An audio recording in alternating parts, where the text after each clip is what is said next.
Impaled Nazarene are one of the weirdest, most creative, different yet consistent black metal bands ever. They're definitely one of my favorites, but I know for a fact they're the greatest black metal band ever of all time.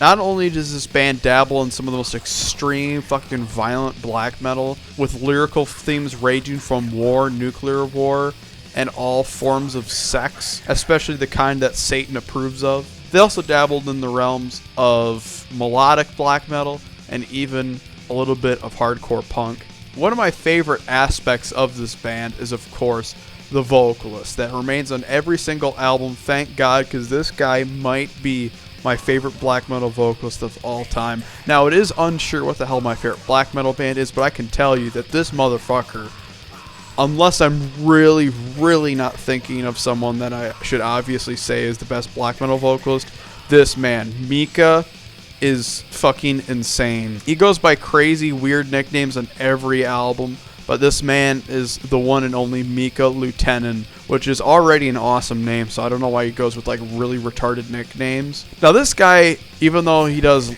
like normal black metal screams on the later albums, there are many points in the discography where he does this absolutely bizarre black metal vocal that just sounds like birds squawking as opposed to just you get a squawk, and right then and there's the beginning of the Finnish black metal legends, Impaled Nazarene. This is Tall Corpse Norz.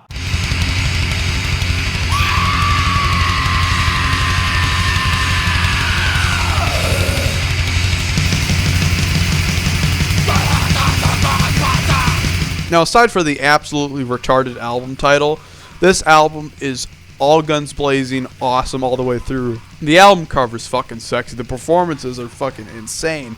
It's so fast it sounds unhuman at points. The songs are so blistering fast and short. Some songs range from 45 seconds to like at most 4 minutes on this album, showing off a lot of their, of course, hardcore punk influence, even though it's super extreme just with the delivery and song lengths. However, one of my problems with this album is that to fill up enough time to hit about 30 minutes, they had to make a bunch of like weird intro tracks, and it just kind of bogs the album down. Although they're not really a problem, some of them are kind of cool, some of them are really annoying noises. But then again, if those weren't there, this whole thing would probably just be like an EP. You know, it's not really that long, but it gets the job done. My favorite song is one of the longer ones for sure that has a lot of really great riffs and a fantastic middle section. This is Condemned to Hell.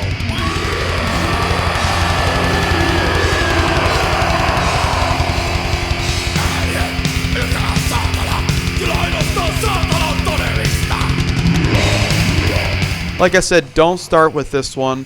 And even though it's one of my least favorites, I still absolutely love the album.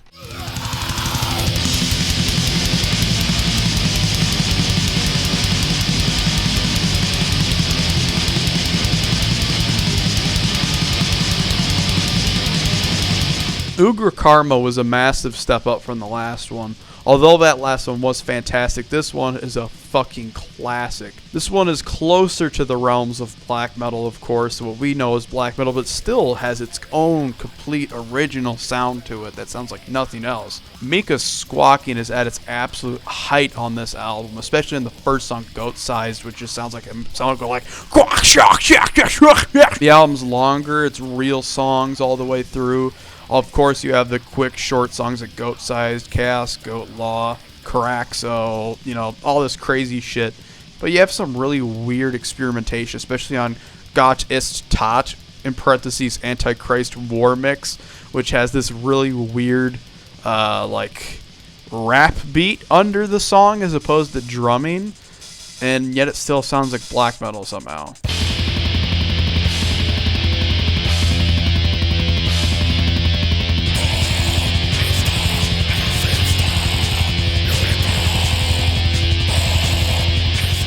Hate's a great song, The Horny and the Horned is a great song, and of course, the best song is the last song on the album, Sadistic 666, Under a Golden Shower. Once again, showing off their lyrical themes of course, Satan and perversion.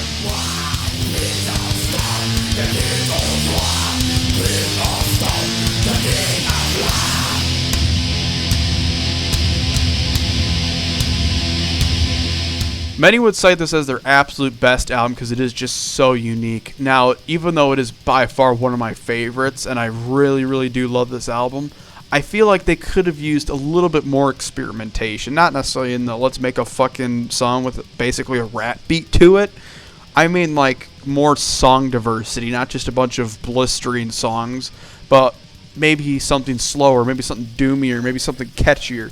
And on the next album, Suomi, Finland, Perkele, or something like that, they absolutely nailed it out of the park on their best album.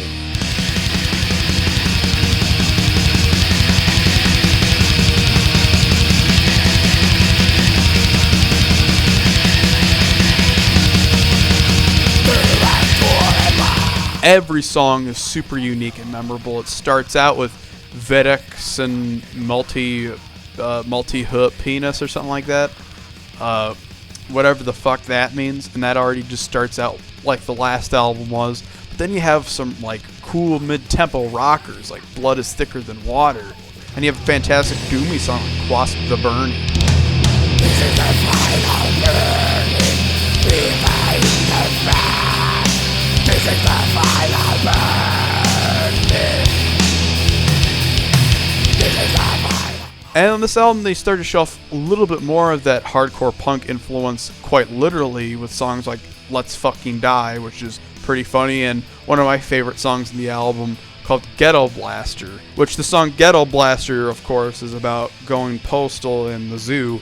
And then they get really experimental and cool and catchy with the last song, The Oath of the Goat. Really great way to end the album. Everything else like Genocide, Steel Vagina, it's all fucking insane. And then they have this weird song called Total War, Winter War, where it's them just shouting a bunch of annoying shit at the beginning, but then it just goes crazy. This is them at their most experimental and crazy, and it all works perfectly. Even though the album cover is their most boring and generic, it is definitely their best album.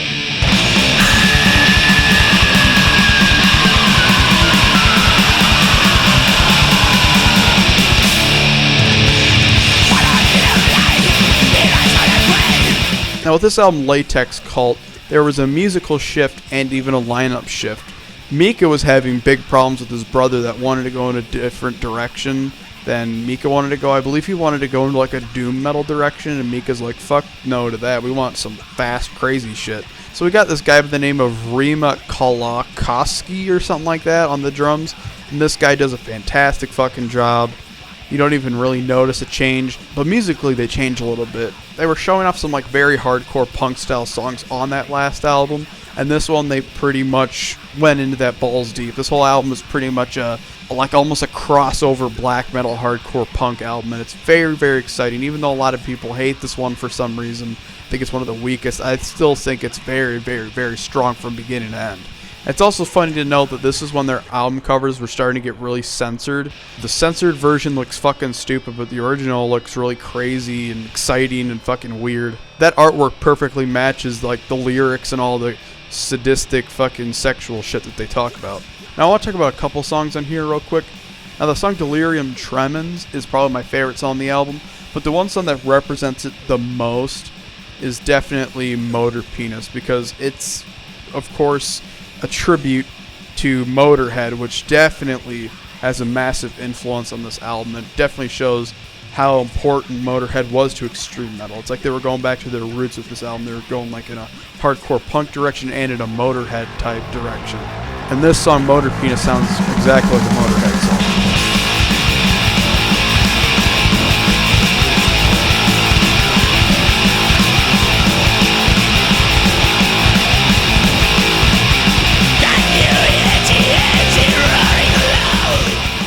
Other than that, my biggest gripe is that a lot of the music just kind of does sound the same, but it's not that big of a deal considering it's just 30 minutes of pure blistering, punkish black metal.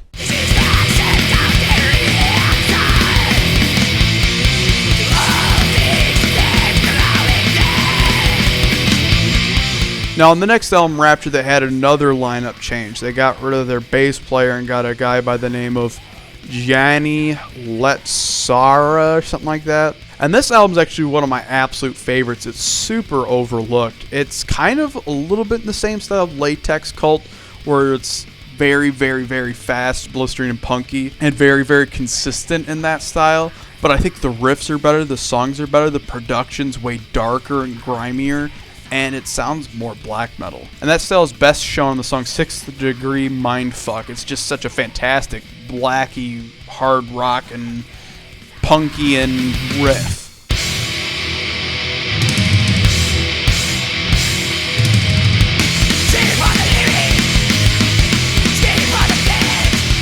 But if you want to go more the black metal style, they have some almost full-on black metal songs in this album, like The Pillory, which is fucking crazy. Now, the end of the album starts getting really good. You, of course, have awesome songs like Inbred, JCS, but the weirdest song on the album is the one that's a little bit different, Phallus Melisifka. However the fuck you say that. That song is like one of the only mid-tempo rockin' songs in the whole thing. The rest of it's just blistering, so it's nice to have at least one song that's a little bit different. And it's very, very catchy and very good. Easily, maybe even the best song off the whole album. Even though it lacks in diversity like the last album, I think it's very, very, very entertaining. Alright, now on the next album is where things get interesting. Finally.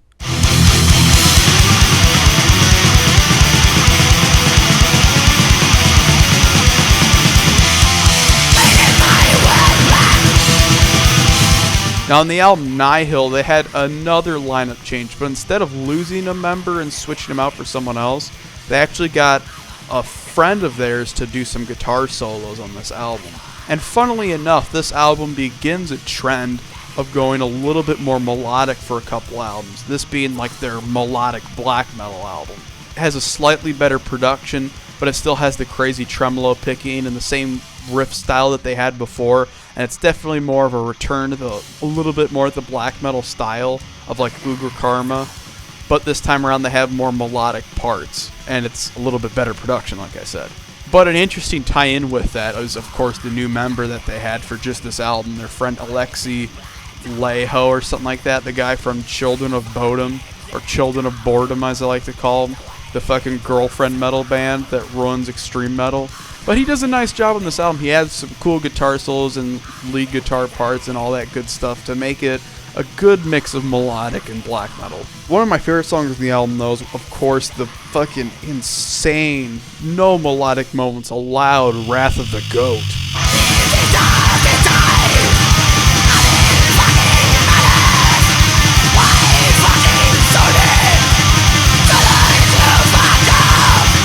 But even though this is moving a little bit more towards the black metal direction, they still have a couple punkish moments, of course Zero Tolerance being the most notable on the album.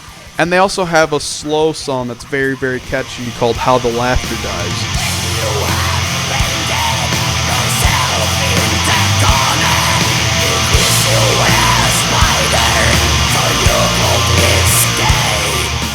There's also some other really awesome moments. This album starts out with two really fantastic songs. It also has Nothing is Sacred, which is amazing. And then it ends with a very, very melodic song on the album, which is, of course, the title track. But if I had to pick a favorite song, it'd probably be the very, very good riffs on the song Nothing is Sacred. Time to move on to the girlfriend metal, guys.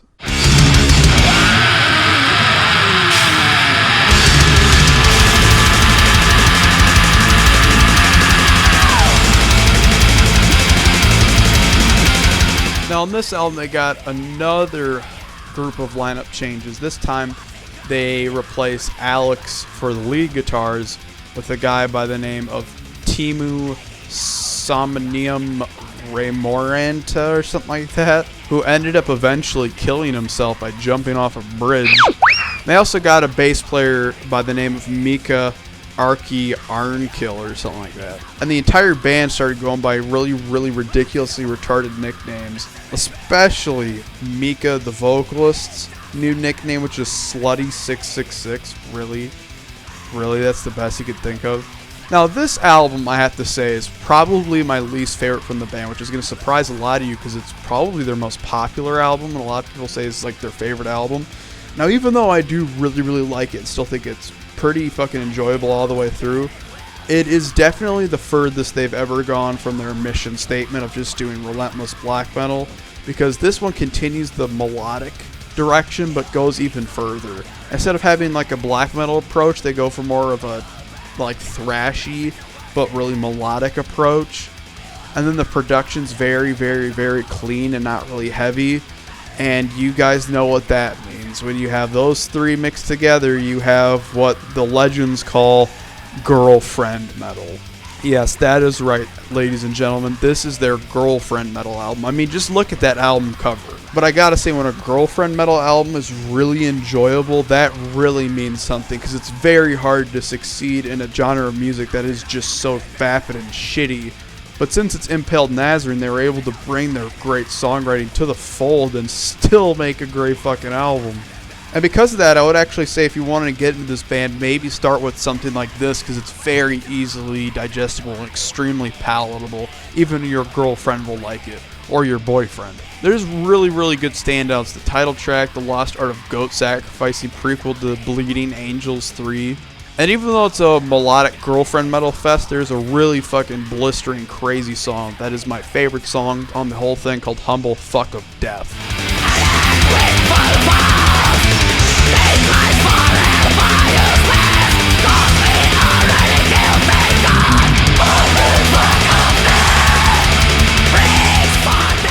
Now there's another really cool standout in the melodic department that has a lot of synth and really epic shit to it. It's a slow-paced rocker by the name of Never Forgive. Easily the most epic song they ever wrote.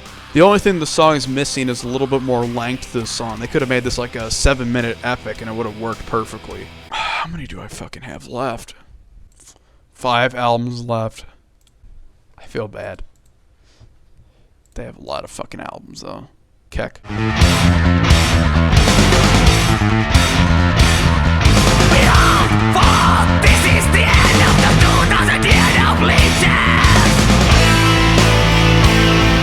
All That You Fear had another lineup change. You have another guy by the name of Tayoma Lei. Fucking learn to speak American, for fuck's sake. I can't take this shit anymore. You're all giving me a goddamn headache.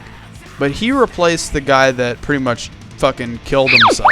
Now this album is still very thrashy, pretty well produced and melodic in some parts, but it's definitely a lot heavier than Absence of War Does Not Mean Peace. So in many ways it's still a girlfriend metal album, but in other ways it's more so just a melodic thrash album. So where Nihil was melodic black metal, Absence of War Does Not Mean Peace was girlfriend metal, this is kind of more like heavier on the heaviness, of course. So it's like a heavier, more thrashy melodic album, kind of like what Immortal did in the 2000s. There's really good classic songs in this one, like Endless War, Curse the Dead Medusa's really fucking good. That one has a really fantastic, catchy riff. But my favorites on the album might have to be the really, really, really catchy Armageddon Death Squad.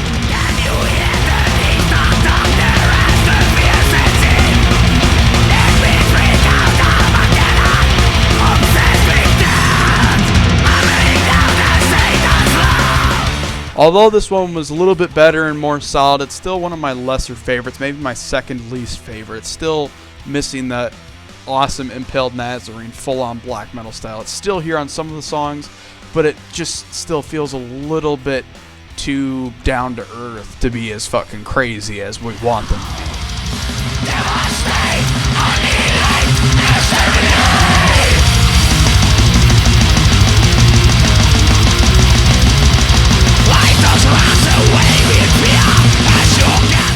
Patria Finlandia is like a complete return to form, but also pushing in new directions. This is definitely a black metal album all the way through, but it has like a good clean production, but that actually like has a nice dark atmosphere to it. I really, really love the feel of this album. Weapons to Tame a Land, Something Sinister, just fucking great songs. For Those Who Have Fallen. And one of my favorites on here, One Nation Under a Dead God. Extremely, extremely catchy. No real choice. This is the end of your world and one of my favorite moments on this album, however, is a song that's basically the return to them just blasting out a song that's like under a minute in length that's just absolutely crazy, with the perfect song title for it as well. We are, of course, talking about Cancer.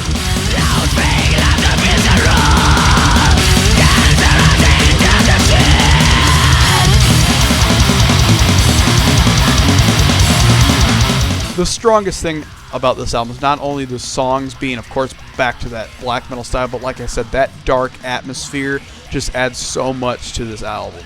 It's one of those few black metal albums that I just absolutely adore that has like a modern production.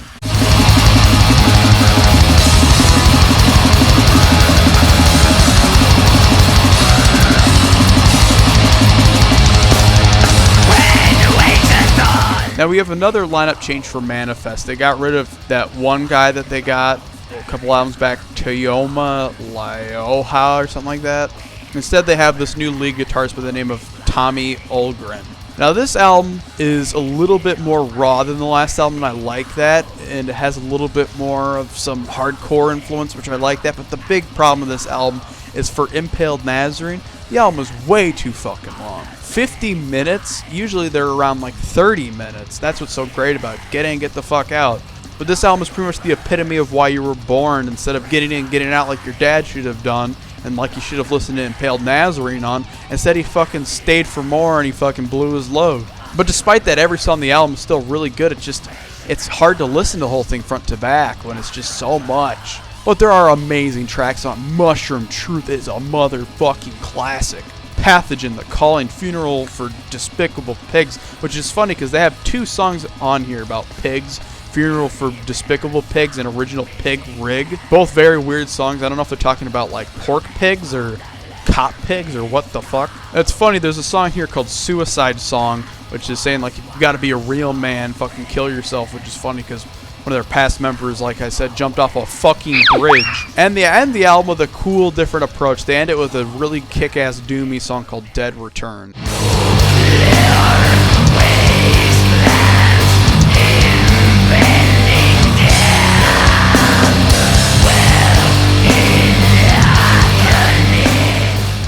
Another fucking flawless album, but like I said, god damn it, tone down on the length a little bit, okay? And fucking pull out.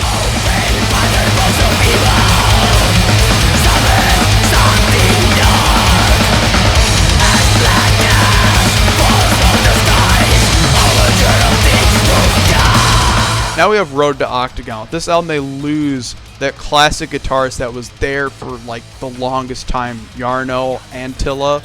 But it's still a kick-ass album. This one's very, very similar to Patria Finlandia in the sense that it's like a modern black metal album. This one doesn't have as good of an atmosphere or as good of songs, but it's still very, very good. It's still very blistering all the way through. It's just not as memorable. One of my favorite songs off the album is Cult of the Goat. That one's really, really crazy and melodic. I love that song.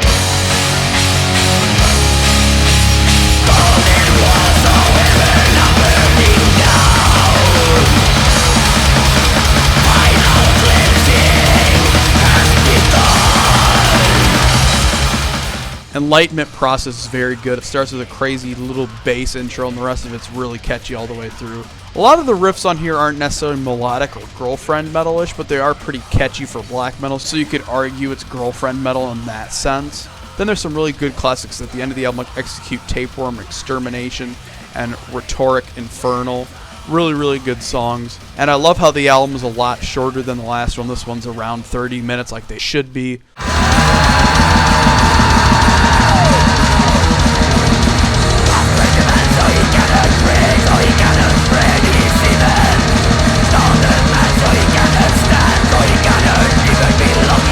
Vigorous Liberating Death is currently their last album, and this one is one of my absolute favorites by far. This is a full return to form what Impaled Nazarene are supposed to be and should always be. It's short in length. It's black metal. It has a little bit of hardcore punk, and it's blistering as fuck black metal with raw, nice production. And it's modern production that you could hear the riffs, but it has this cool raw edge to it. Almost every song is a standout. Even though it's not necessarily anything new or unique, it's just the best of old. Everything is just a fucking standout. Martial Law, Bestial Virgins, Pathological Hunger for Violence, Apocalypse Principle, the title track, Drink Consolation, which is funny because it starts out with like a guy drinking some beer and then going into it. I don't know where the fuck to start with this album. I don't know where the fuck I should feature a song. I mean, pick any song. it's all fucking fantastic. I love how they have some really good short songs on it again. It's just one really, really, really good listen from beginning to end. One of my absolute favorites. They really nailed it out of the park with this one. And I want to finally note with this one that the album cover is really, really weird. It looks like some sort of demon with giant tits with like a lightsaber sword, and you have like skeletons there fucking each other and jacking off with their quite literal boners. That's it for Impaled Nazarene. Hopefully they continue in the direction of the last album with Vigorous and Liberating Death, which was really cool, had a cool modern and raw production. And they should continue with that, but even crazier in the black metal. Maybe even outdo Ugra-Karma in heaviness. And I know they can do it because they're still heavy and fast, and that's what's awesome about them. They never slowed down, or at least not significantly in an old sense.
Subscribe to the Downfall Network.